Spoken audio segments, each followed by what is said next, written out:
Stunt বাইকের পাশাপাশি daily ড্রাইভের জন্য একটা বাইক দরকার ছিল অনেক দিন ধরে। এজন্য গাইজ আপনাদেরকে নিয়ে আমি আজকে যাব ভেলোমার্টে। আর যাত্রাটা কিন্তু আমাদের গাজীপুর পর্যন্ত। যখনই দেখবেন আমার স্টান্ট বাইকে ফুয়েল লোড করতেছি তখনই ধরে নেবেন এই বাইকটা কোনো একটা জেলা কাপাইতে যাচ্ছে। ইয়েস গাইজ, আবার আমরা যাচ্ছি গাজীপুর। 4টা বাইক নিয়ে 7 জন মানুষ আমরা রওনা হয়ে গেলাম এন্ড সাম্পানে আমরা একটা চায়ের বিরতি দিলাম। And by the way guys, ঠান্ডা কিন্তু অনেকটাই পড়ে গেছে। দেন আমরা পদ্মা সেতু পাড়ি দিয়ে ঢুকে গেলাম ঢাকা সিটিতে। এন্ড আমাদের ডেস্টিনেশন ভেলোমার্ট। আপনারা অনেকেই জানেন আমি আমার V4টা সেল করে দিয়েছি এন্ড আমার স্টান্ট বাইকটা নিয়ে ডেইলি ড্রাইভ মুভমেন্টে অনেক বেশি প্রবলেম হয়। দেন হঠাৎ ভেলোমার্টে ফেসবুক পেজে ঢুকে একটা বাইক আমার পছন্দ হয়ে গেল and this is the bike guys. And as always guys, আমি সাডেন প্ল্যানে বিশ্বাসী। দ্যাটস ওয়াই ভেলোমার্টে কল দিয়ে দিলাম। এন্ড থ্যাংক ইউ ভেলোমার্টকে এত রাত আমার জন্য ওপেন রাখার জন্য। এন্ড ভেলোমার্টের সম্পর্কে যদি গাইজ আপনাদেরকে বলি, ভেলোমার্ট বেসিক্যালি একটা বাই সেল এক্সচেঞ্জ শপ। এখানে আপনারা ব্র্যান্ড নিউ এর পাশাপাশি ইউজড বাইকের হিউজ একটা কালেকশন পেয়ে যাবেন। স্টান্ট শো এর জন্য আমার কমফোর্টেবল এক জোড়া স্নিকার্স দরকার ছিল, এজন্য এটা আমি আগে থেকেই শুলেসেসে অর্ডার করে রেখেছিলাম। And here is the parcel. And এই জুতাটা পরে আমি স্টান্ট শো করব। এন্ড গাইজ, শুলেসেসের ব্রাঞ্চ কিন্তু যমুনা ফিউচার পার্কে। আপনারা চাইলে তাদের ব্রাঞ্চটা ঘুরে আসতে পারেন, তাদের কালেকশন অনেক বেশি জোস। আর আপনাদেরকে অপেক্ষা না করায় guys, here is the bike Gixxer SF 250 150 CC. অনেকগুলো বাইকই রাইড করেছি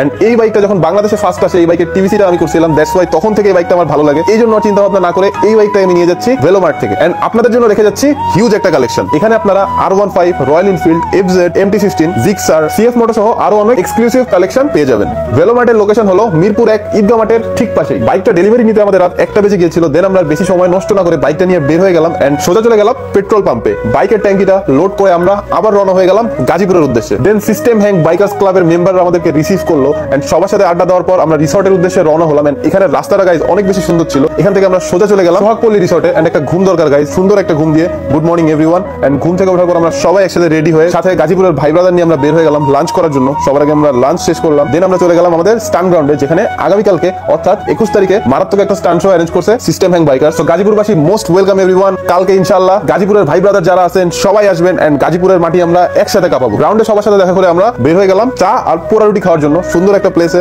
আমরা সবাই একসাথে আড্ডা দিলাম। দেন ওইখান থেকে আমরা সোজা চলে আসলাম রিসর্টে। এন্ড কালকে গাইজ সবার সাথে দেখা হচ্ছে স্টান্ট গ্রাউন্ডে। টিল দেন ভালো থাকবেন, সুস্থ থাকবেন। আসসালামু আলাইকুম।